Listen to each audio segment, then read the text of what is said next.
You're listening to a Mamamia podcast. Mamamia acknowledges the traditional owners of land and waters that this podcast is recorded on. Hello and welcome to Mamamia Out Loud on Wednesday the 9th of October. The dulcet tones you're hearing are mine, Mia Freedman, and hold on to your sparkly pants because I'm driving this show today while Holly is away and I couldn't be more excited about it. I'm Jessie Stevens, and today we have a very special guest joining the show. If you are a subscriber, you will know this voice very well from our incredible US election episodes.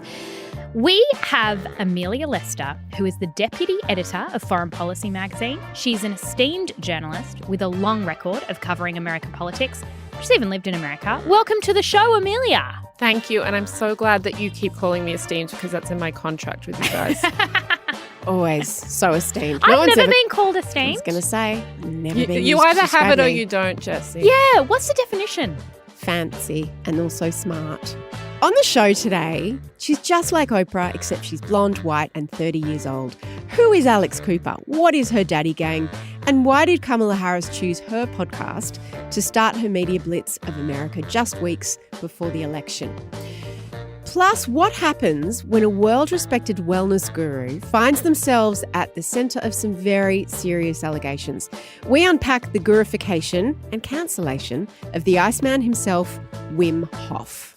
And Billie Eilish has done a cover story for US Vogue where she describes the two very personal things she felt forced into discussing, and that interview has us asking, is fame broken? But first, In case you missed it, shrinkflation is everywhere. Have you ever noticed that your biscuits or your bar of chocolate is noticeably smaller?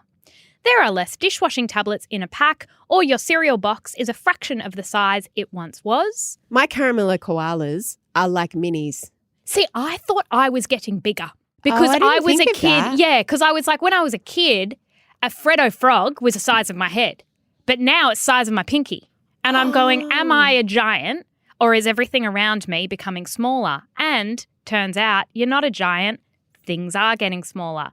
So the most annoying part of this is that even though products are shrinking, the price stays either the same or it goes up, which is why last week the federal government announced a crackdown on shrinkflation tactics. Another tactic I've seen is that biscuits, right? Same size, packet's always been. I open it up. The plastic in the thing is so wide between each biscuit that I'm getting, say, 4 biscuits. More plastic, less bickies. Yes, exactly right. Has anyone else noticed this, or am I alone? Yes, I have noticed this, and I want to introduce you to a concept that you probably haven't heard of, but which you will now find yourself thinking about multiple times a day, and it is enshittification. Have either of you heard of this? I know, but I'm vibing in. Enshittification was invented in the last couple of years by a Canadian thinker named Cory Doctorow, and he was referring specifically to the way that apps and the internet are getting worse. So think about the way that whenever you download a new iPhone update, it somehow makes your phone slower and worse in every way, and you wish you hadn't done it. But you can apply it to anything, and I do. So every time I see a QR menu, a kitchen appliance breaks, seats on airlines are getting smaller, biscuits are not tasting as good as they used to even. Now, he blames capitalism for this. Jessie, I knew you'd like that. But why? Like, is it because corners are being cut to increase margins? Yes, especially post-COVID. Supply chains got complicated. Everyone was looking to make more money. I recently had a tradie tell me that the cost of doors has skyrocketed since the pandemic. Now, what does that have to do with anything? Why? I don't know. And you'd want it to be somewhat affordable because it is a necessity. It is. Unless we all just, that's a new trend. We But start is a living door without like doors. $100 or like They're so $11? much more expensive than you think, just like everything else now. And I guarantee that now you know about this term, you will be walking around every day thinking to yourself, that's enshittification. I think it all the time with my snacks. And I go, did it just taste better in my childhood? Or every now and then I'll get like, I don't know, some fast food thing I haven't had in ages. And I'll go, there's no way you used to look like this. And it is a pathetic iteration of whatever is on the poster. Like I feel as though it's all just getting worse and worse. I want to take a moment and can we try to think of any law that gives the government the power to make a decision I know what you're going to ask. about a man's body. Let's just No. pause. This week, presidential candidate Kamala Harris gave the first interview in a new media blitz to a woman you may not have heard of if you're not a Gen Z or chronically online. 30-year-old Alex Cooper is a podcaster whose show, Call Her Daddy, is one of the top 5 shows in America. She has 5 million listeners and viewers, because the show is also a video, every week. And most of them are aged 18 to 24, so that's firmly in the Gen Z camp. And they refer to themselves as the Daddy Gang, while Alex calls herself their founding father. Now, Call Her Daddy was first released in 2018 on a sports podcast network called Barstool. She co-hosted it with her then best friend, whose name doesn't matter anymore for reasons that I'm about to tell you. And they spoke mostly about dating and sex in graphic detail. So at the time, it was described as female locker room talk, if women in locker rooms spoke almost exclusively about blowjobs and anal. But in one of the most impressive and spectacular brand and business transformations ever seen, just a few years later, she is now a must-do show for any celebrity and now politician who wants to reach young women. So how did this happen? Well, she fell out with her co-host over a contract negotiations a few years ago, and she managed to take control of the brand and reinvent it, and also reinvent herself as a show that, according to its marketing materials, puts a modern twist on feminism. And that is actually pretty accurate. I've listened to Call Her Daddy since it was sort of a sex show, and it is now one of the top celebrity interview shows in the world, and every A-lister who wants to sell something to Gen Z women sits in an armchair across from Alex, and she's always wearing her signature hoodie and sweatpants and often Ugg boots, and they answer her questions. So Gwyneth Paltrow's done it when she wanted to start selling more Goop sex toys. Miley Cyrus, Katy Perry, everybody that's got something to confess or something to promote or both, and now Kamala Harris, sits there in the same way that they would have done for Oprah, so that she's got a lot of power, a huge amount of power. And she's now got her own media company. She signed a $100 million deal with Spotify. That contract's now finished, and she's out shopping a new deal, which is said to be worth probably almost twice that. And she's started a company called Trending, where she's launching other podcasts from other influencers, people like Alex Earl and other Gen Z celebrities. So this week, as I said, it was Kamala Harris's turn. And Amelia, did you watch or listen? No, I need this explained to me. I don't know anything about this podcast. I was fascinated by the media strategy because Kamala Harris has come under a lot of criticism, including from within the Democratic Party, for not doing any interviews. And it's said that she's really nervous about them because she did a few earlier on in her career and bombed. And she just announced this big media blitz, and the first of the media appearances was on Call Your Daddy. And when Call her daddy. Oh my goodness. Okay, I don't even boomer. know. Yeah, I know. You're a millennial. Yeah. You're younger than me. You should know better. So I watched the whole thing, and it was really interesting. It wasn't really interesting. The interview itself was boring, but I just thought it's as you would expect, right? So, you know, she pointed out in the beginning, she did a little intro and sort of said, I'm not telling you who to vote for, and I didn't know whether I wanted to get involved politically. But I decided that because gender is such an important issue in this election, there couldn't be this bigger conversation about women's rights without me being involved, which makes it sound like she was egotistical. But she's not. She just knows how influential she is. Egotistical is an interesting word for you to use, because one thing I noticed is that she's, by the way, got this out of Trump's playbook. Trump's been doing this for months. He's been going to all the big bro podcasters because he knows they have a wide cross-section. They're as mainstream as you get. You can do television. Television's not really that mainstream anymore. But at the beginning of this interview, Alex Cooper says, you know, I'm not a political interviewer. I'm not going to ask about fracking or anything like that. She downplays her influence in some way and her intelligence, which is something that Logan Paul, that all the men that Trump's done the rounds with, hasn't done for a second. They haven't questioned for a second that a potential presidential candidate would come on their podcast. They're like, of course you would come on my podcast. But the genius behind this strategy is that it's obviously Gen Z women. You mean the strategy by Alex or the strategy by Kamala for going on the show? Kamala. Yeah. And that was her strategy. And in fact, I think that Harris's team had to convince Call Her Daddy. I think that that's how it would have worked. They would have begged because they know the cultural cachet it gives her by even sitting across from Alex Cooper, who thematically, she sits there and she does talk about sex. She famously sat with Gwyneth Paltrow and got her to answer who was better in bed out of Brad Pitt and Ben Affleck. Who was better in bed? That is really hard because Brad was like the sort of major chemistry love of your life kind of like at the time, you know? And then like Ben was like technically excellent. She gets people to She's open a up really to her. good interviewer. She's actually a brilliant interviewer. But it's high risk, this strategy. I agree that it now looks brilliant now that it's happened and it was successful. But when I first heard it was happening, I was worried because it's essentially a sex podcast. It's not though anymore. It's not. It's actually a podcast about feminism. Well, I was actually going to ask about women's that issues. because in order for Kamala Harris to pull off an authentic interview, which is so key in this podcast strategy, is she going to be asked about her sex life? Was she asked about her sex life? She wasn't. Nothing was off the table, and they mostly spoke about abortion, which is perfect because that's the issue that's most relevant to her audience, who in many states in the US can't get an abortion. And what I wanted her to ask, what I thought she was going to ask, was, have you had an abortion?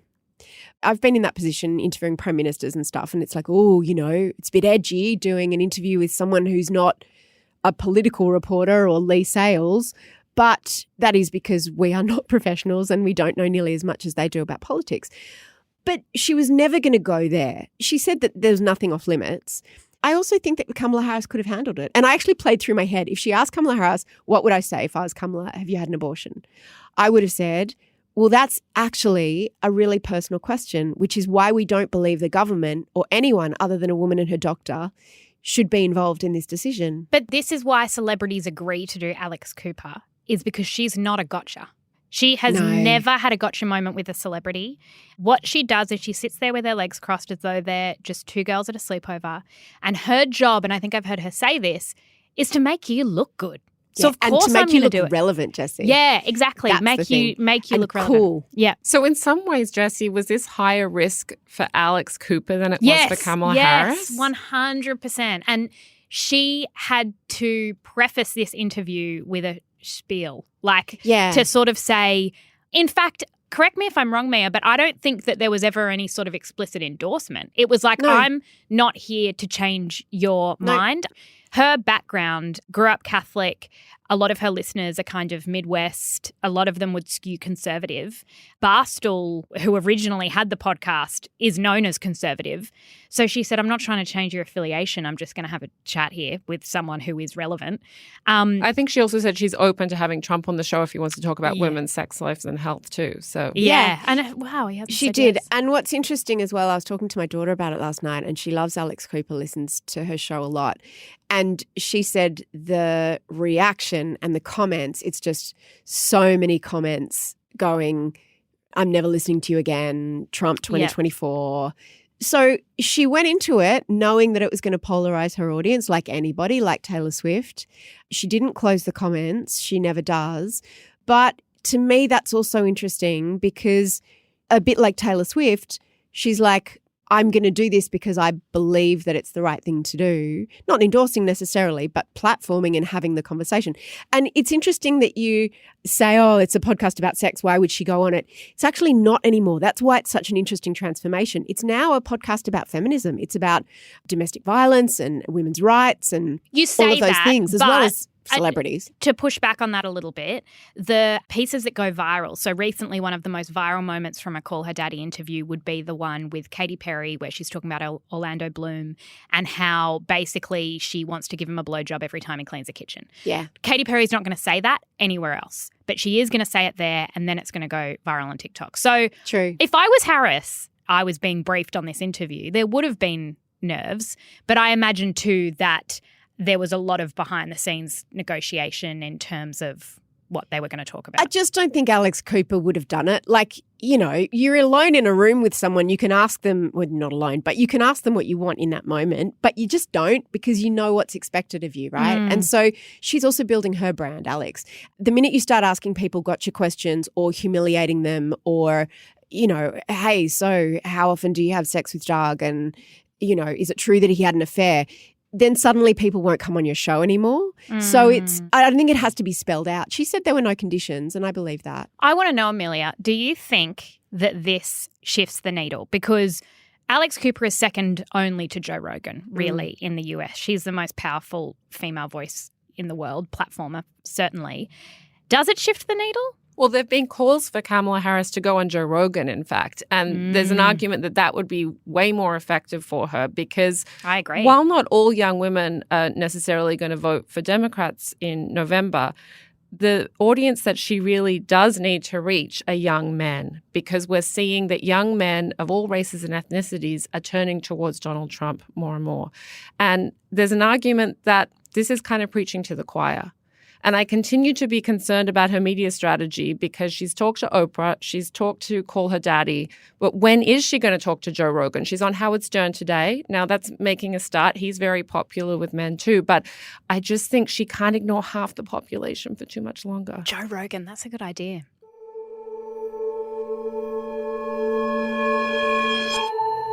Madam Vice President, welcome to Mamamia. Take a plunge in an ice bath and it will fix all your problems. I've heard that. You have? Is it true? Well, Wim Hof thinks so. He's known as the Iceman, and he's a Dutch extreme athlete. Of course, he's Dutch. He got his nickname the Iceman by breaking a number of records related to cold exposure. They include climbing Mount Kilimanjaro in shorts, running a half marathon above the Arctic Circle barefoot, and standing in a container while covered with ice cubes for more than 112 minutes. That seems like a very specialized category. I like to do things where I get very cold. These days, Wim Hof is a guru. He's teaching others the Wim Hof method, and he believes you can accomplish these kinds of incredible feats. You too, Mia, could do this as long as you gain control and command over your body, breath, and mind. There are 3 pillars to the Wim Hof method. You listening? Mm-hmm. Breathing. I can do that. Got that? Mm-hmm. Cold therapy. I don't like being cold. I had a swim on the weekend and it was a bit chilly. You told me once you never regret a swim or a baby, and so far that's been true. Third, commitment. Do you both have commitment? No. See, the celebrities who have endorsed his teachings and follow these 3 pillars include Oprah, Orlando Bloom, and Chris Hemsworth.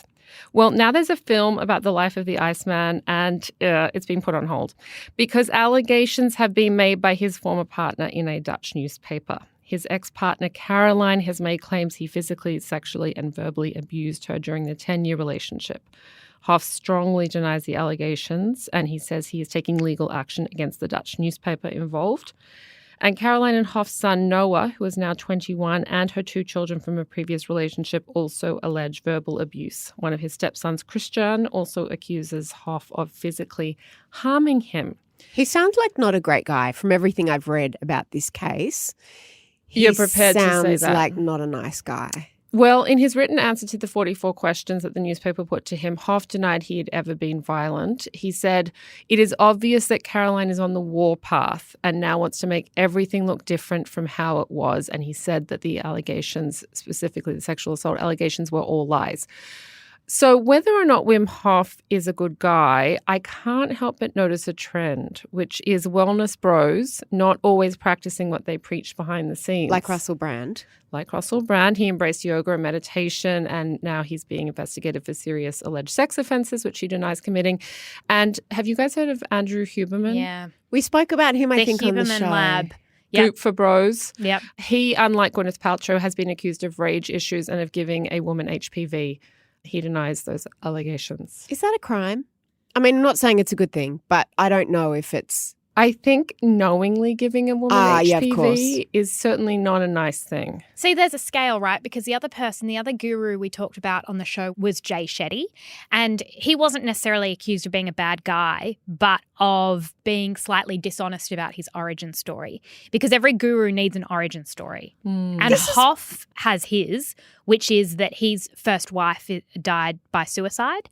And he said that the only time that he wouldn't think about her, or the way that he was able to move through his grief, was that when he was either plunging or submerged in frozen water, his mind went quiet, which is quite an effective and touching origin story for a lot of people, I think. And we know that the mental health epidemic, men and women, but men have been really drawn to the Wim Hof method. Like, they're finding this very interesting and compelling to kind of go, you know, mind over matter. Like, a lot of people are doing ice baths. Yeah, and exactly. there are places that you can go. I mean, everywhere now they have them as sort of wellness. You can go and pay a certain amount of money and do ice baths. I'm going to drop a for mental bombshell. health. I went to a Wim Hof workshop. So I'm extra qualified to talk about this. What even is a Wim Hof workshop? How did I not know this about you? Was it before we met? No. I had a neighbor who was very nice and very into wellness, and she invited me to come to a Wim Hof workshop. So I went along and I knew nothing about it other than it was named after a Dutch man who liked being cold. Yes. So first of all, we were taught how to breathe, and we were told that this Was he there? No, he's too important to be there.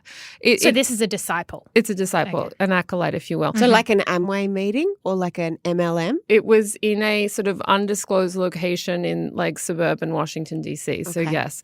So first of all, we learned this breathing, which we were told might cause us to pass out. Wasn't keen on that. Don't like don't passing like out. that one. And I'm happy with the breathing I'm doing And the being conscious. and the being conscious. Scientists have had a few criticisms about the breathing. They've said it What can is be the dangerous. method, to paraphrase? Not that anyone should be trying it. Is it like holding your breath and stuff? Yeah, you lie down and you hold your breath and then you breathe out of one nostril and breathe out of the other nostril and things like that. I hope no one from Wim Hof is listening because I'm sure that's not an accurate depiction of what it is. There was a lot of pseudoscience invoked. We were told we would become less fearful in our life. That hasn't necessarily been true of me. Still pretty scared of cockroaches. But then we got in what essentially was a very cold bath outside in a forest, and there were sort of like hikers Were you walking naked? past. No. The hikers walking past were just like, this is some weird white people When shit. you say a cold bath, like how? Like So it was- it's just a lot of ice. You go to the servo, Okay. you get a bunch of ice. You can Wim Hof at home. Fill up your tub with some ice and get in it for 3 minutes and continue breathing. That's important. And how did you feel afterwards? I regret to inform you no. that I had the best sleep of my life. The best sleep of my life. oh wow. This is the After problem. you got out of This the bath. is the though. problem. So that night when I How got long home, were you in it for? I was in it for 3 minutes. And by the way, all the women involved were like, this is nothing compared with childbirth. And every man involved was like, I only just got through that with the breathing. Okay. 3 minutes is a long time. I feel long like time you went too. from 0 to Jessie, 100. you could handle it. You 3 can handle minutes it. is insane. My brothers made their own Wim Hof ice bath at home by buying That's so an on old fridge brand. and got They very, bought an very- old A fridge. Yeah, What's like an the old fridge? freezer. They Like an got old in the freezer? To get in? Yes, they got a freezer thing. They filled I it don't up know if with that's- ice. Is that Wim Hof approved? Definitely not. But No. it was actually So- very complicated for hygiene reasons because you have to keep like taking all the water out and putting the water you in and don't then want ice. anyone weighing in there. No, you don't want anyone weighing in the So bath. what happened? Like, would they do that every day or they just did Yeah. it one time? No, every day. How they was would it? swear by it. They said it totally transformed their mental health. Well, here's one thing Wim Hof acolytes say. You can do it at home more easily than that by simply ending each hot shower with a cold shower. I think about doing that every day. So and I I do don't do that about once every 6 months. And when I turn it down, it literally takes my breath away. You Yeah. find yourself doing a big, sharp intake See, of that's breath. why you need the breathing. Yeah, Leah. it is why I need the breathing. And then I quickly get out of the shower. But you know, I'm one of those people who, during childbirth, you know how you're meant to breathe a certain way. No, I don't like that. No Lose one it. can teach me how to breathe. No, I'm me sorry. neither. Me So what neither. did you do when you were in there? Just looked at the clock? The other Wim Hofers are standing around this bathtub in the forest as the hikers walk by, just sort of watching me and cheering me on. That's really kind of creepy. It did look like a cult. Do you feel weird about how much you enjoyed your ice bath now that you know? He's a bad About Wim person. Hof. I was Story. so not surprised. You know, in the context of RFK Jr., who we have to call another one of these wellness bros, he started off as a vaccine denier, pushing the idea that childhood vaccines are bad for you. And now he's cutting up bears and putting them in fridges, actually. Yeah, so right. there's a fridge tie in there as well. So what all these people have in common, what's interesting to me, I don't know if Wim Hof was this guy as well, but like Andrew Huberman and Russell Brand and RFK Jr., they tend to go into the conspiracy theories. How's it all connected? Yeah, there is definitely a pseudoscience element, as Amelia touched on with Wim Hof. So what I couldn't work out is he speaks so confidently about how his body defies the science or how what his body can do has changed university textbooks. But then when I would try and find evidence of that, I couldn't. So what Wim Hof is an example of is A what very confident man. yes. Helen Who's Lewis happy getting in cold water in front of other people, which is brave. Yes, that's actually very true. Helen Lewis calls them extremophiles. There is clearly something in the personality of being someone who is extreme. Russell Brand is extreme.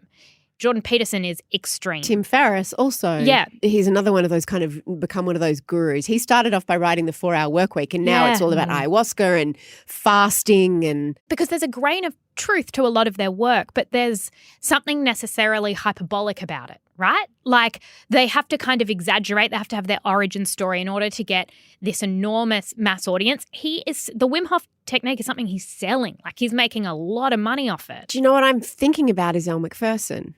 We haven't talked about her for a while, but that's the same thing. It's like her origin wellness story was overcoming cancer without, she said, treatment, even though she had treatment in that she had surgery.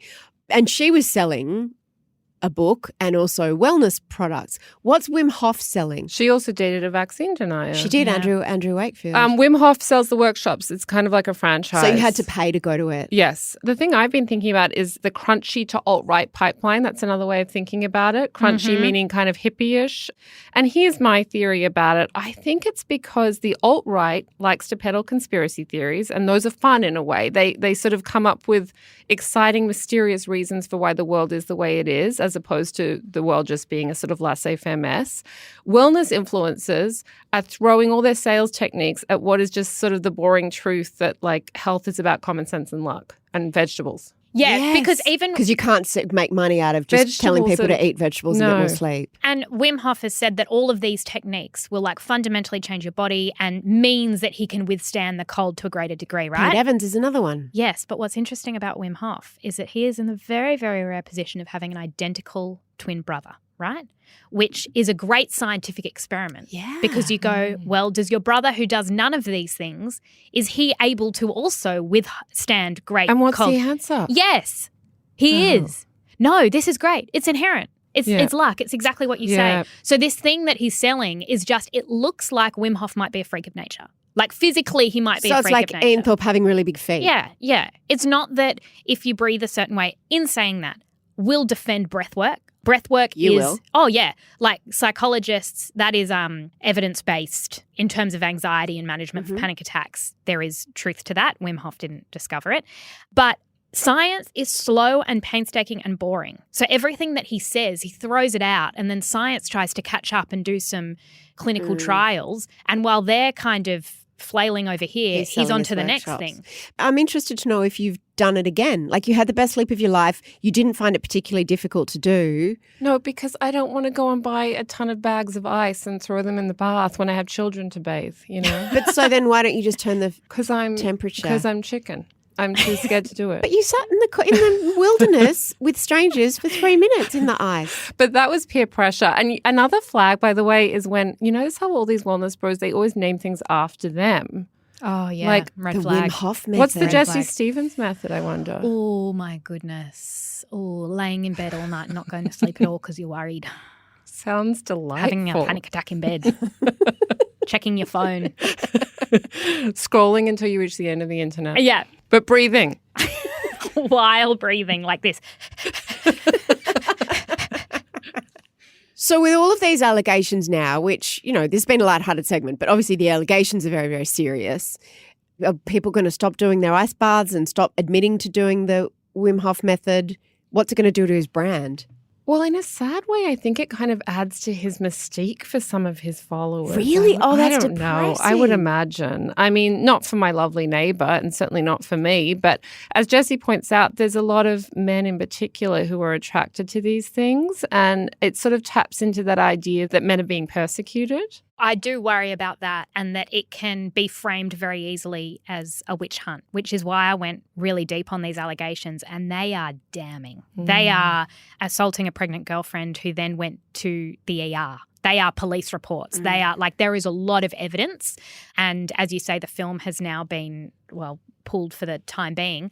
I reckon that the ice bath has grown beyond Wim Hof, and that there are a lot of people who do ice baths that have no idea about the cult that started it. I don't do ice baths, but I also didn't have any idea about who Wim Hof was. I know Holly has mentioned him before, but I know so many people who are doing ice baths. So I'm pretty sure that for a lot of athletes, like high performance athletes, ice baths, I'm going to go out on a limb and say they either predate or like Wim Hof didn't start that because of what it does to muscles. I don't think Wim Hof invented cold water. No, it doesn't ring true. Fact check that.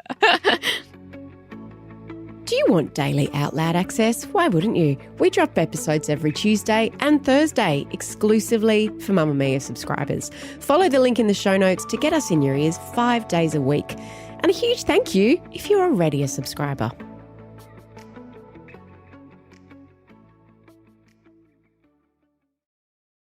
I could eat that girl for lunch. Yeah, she dances on my tongue. Tastes like she might be. Billie Eilish never, ever wants to talk about her sexuality again. The 22-year-old singer and songwriter who rose to fame at 14 with Ocean Eyes is one of the most famous pop stars of the moment. She has won 2 Academy Awards. Did you know that? No. Oh, shit. For so Barbie songs. and James Bond songs. Grammys, MTV Awards, and you have probably heard her song Guess, which is everywhere at the moment, or Birds of a Feather. I'll guess the colour of my underwear with Charlie X. Yes. Very catchy. Now, a bit of a backstory. In 2021, she would have been around 19 years old. She released a music video for a song called Lost Cause. And on her Instagram, she shared a bunch of photos and videos with the caption, I love girls. And fans accused her of queer baiting. Queer baiting is when a celebrity pretends to be queer in order to appeal to an LGBT fan base. There were comments like, queer baiting is bad enough, but during Pride Month, I'm sorry, but no. Or, is Billie bi, or did I just watch 4 minutes of queer baiting by a straight person? Anyway, she said nothing. She didn't reply to any of this. Then, just last year, speaking to Variety, she confirmed that she was attracted to women.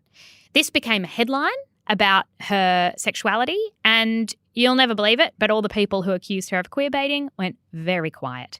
Here's what she said soon after on a red carpet. That you felt like for a long time women didn't like you, and when that came out, all the women were like, we love her. I know. How did that reception feel? Has your mind changed a little bit? I'm still scared of them, but I think they're pretty.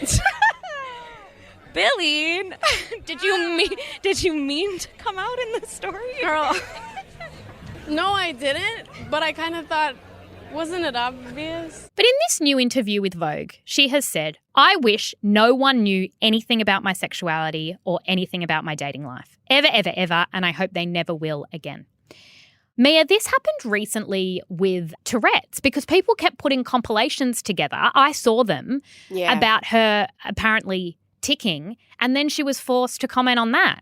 Do you know, she was in this Vogue profile, she doesn't talk about it, but it mentions that she was diagnosed with Tourette's when she was 11 and she was forced to go public at just 16 after her fans made these compilation videos of her physical tics.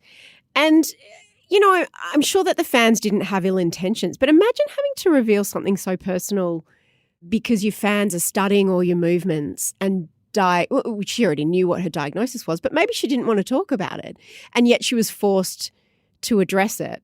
The thing about the sexuality too, I've read interviews with a number of young stars who've either played gay characters in movies and then had fans and paparazzi photographing who they're out with and accusing them of lying about their sexuality. And everybody's sexuality is personal and private.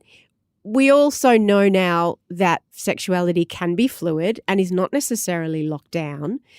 So what is the point? I mean, is this what fandom has become? I mean, fans have always gossiped about celebrities that they love, right? That's not new. But this idea of the expectation that everybody who's famous in whatever avenue they're famous, even if they're just an influencer, is accountable to their fans and owes you them their sexuality, their diagnoses. I feel really sorry for Billie Eilish because every time I look at her age, I'm shocked. I just have forgotten. She's only 22. She feels like a veteran. And I was just thinking about how different she was becoming famous at 16 compared with Britney Spears. We didn't know anything about Britney Spears when she first became famous. Now, it turns out she was going through a lot of stuff and she continues to evolve. But why do you think it was different? Because I just think we didn't demand transparency from our celebrities at that time. I mean, Billie Eilish, I remember that she said in April that she wanted to put her face in a vagina. And now in September, she's saying she's never going to talk about her sexuality again. Yeah. But I think that's understandable because when you're young, the way you think about these things is always changing. And it's just now that we expect celebrities to keep us updated on exactly how they think about their sexuality at all times. Welcome to being 22. I went deep on Billie Eilish recently because we did an episode of Cancelled on her.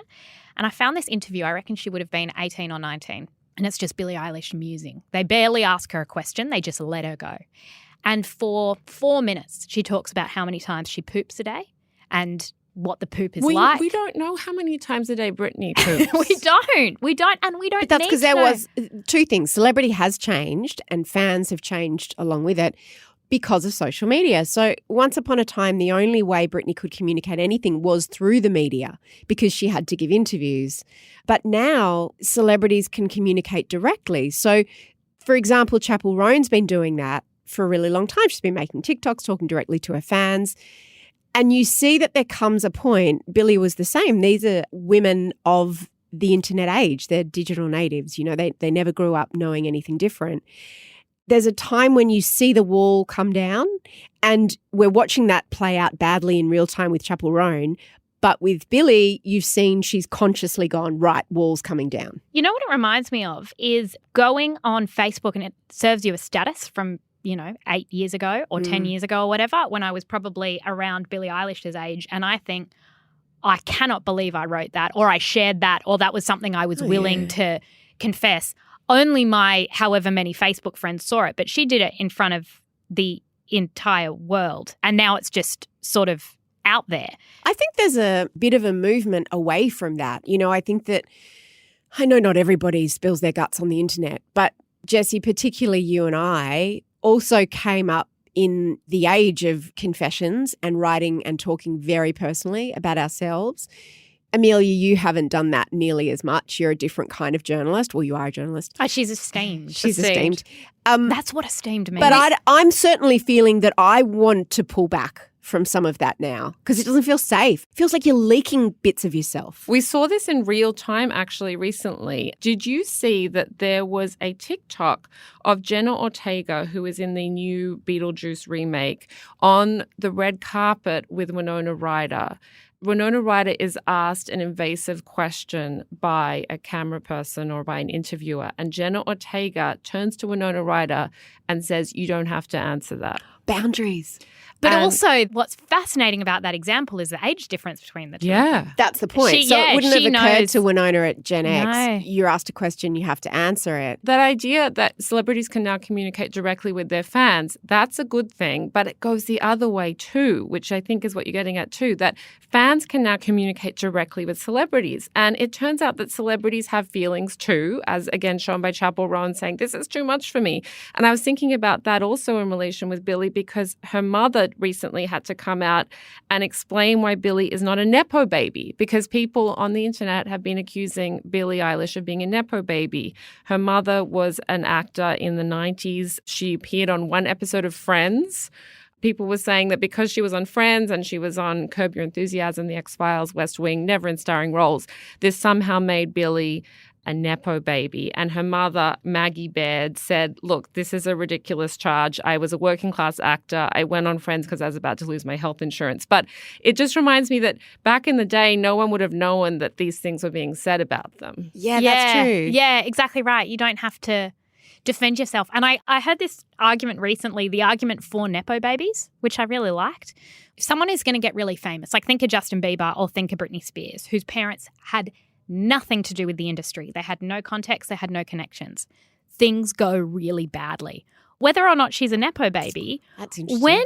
It's like going into teaching, right? My parents are teachers, my brothers are teachers, mad Nepo babies. Really good connections and really good advice and like I can help you and guidance. And in fact, a lot of the time when you get even like, I don't know, you look at Goldie Hawn and what's her daughter's name? Kate Hudson. Kate Hudson, whatever it is.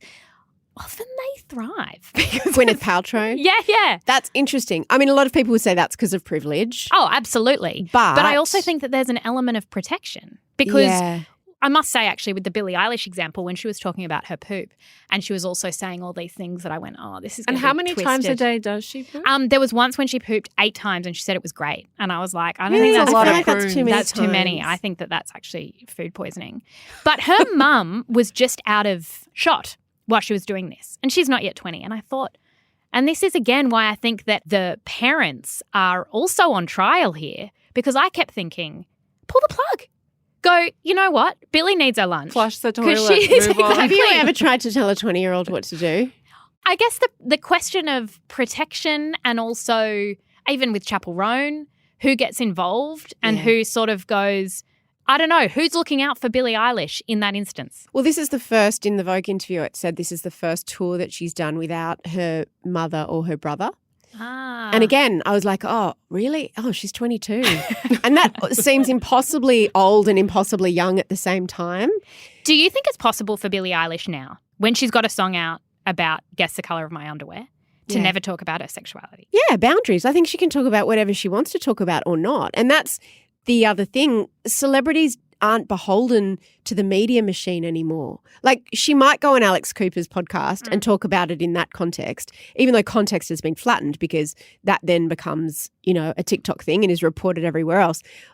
And is printed out of context. I don't know. Do you think that we've lost context? Yeah, no, but look at the way like a Jennifer Lawrence has all but retreated from the public eye. She was out there oversharing. That was her brand for many years. It was how she came up in Hollywood. Was she became known as the girl next door who shared everything about her life, and now she barely speaks.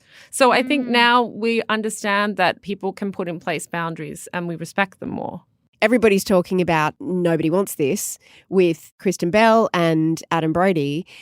I don't know anything about Adam Brody anymore. Like, I know he was famous. I know he was in the OC and Seth Cohen and everything, but I don't know what he's been doing since then. It's not a prerequisite like it used to be. I don't know anything about Emma Stone. There's a whole bunch of celebrities that you just don't know anything about anymore. There's a lot of celebrities where you do not know any of their kids' names, whether they're girls or boys. Like, it's I have Blake definitely Lively and seen a Ryan shift. Reynolds didn't even announce they'd had a baby until months afterwards. Yeah, exactly right. It's interesting. That is all we have time for, because it has been almost an hour since I've drunk a cup of tea or done a wee. A big thank you to Amelia Lester, whose pelvic floor is in far better shape than mine. And if you do one thing right now, have a listen to our subs episode where we unpacked a very thorny listener dilemma about work. A boss has been slammed for texting an employee about a non-essential work issue while he was on holidays. Hi, Tom. Hope you're having a great time on your holiday. No need to reply right now, but I just wanted to keep you in the loop. We had a visit from the area manager and he's pissed about our figures. I think we're going to have some really tough meetings when you're back. Controversial opinion. When you're in an intense work environment and you have somebody that you're always like bouncing off in that work environment and then they are not there, that man, the person who's messaging him, is trying to make himself feel better. So I understand the impulse of that, but of course he shouldn't have sent it. He should have left it on notes. A problem shared is a problem halved. But that unfortunately means that Tom's got half a problem on his holiday. There's a link in the show notes to listen to the rest of that episode right now. Bye. Bye. Shout out to any Mamamia subscribers listening. If you love the show and you want to support us, subscribing to Mamamia is the very best way to do so. There's a link in the episode description.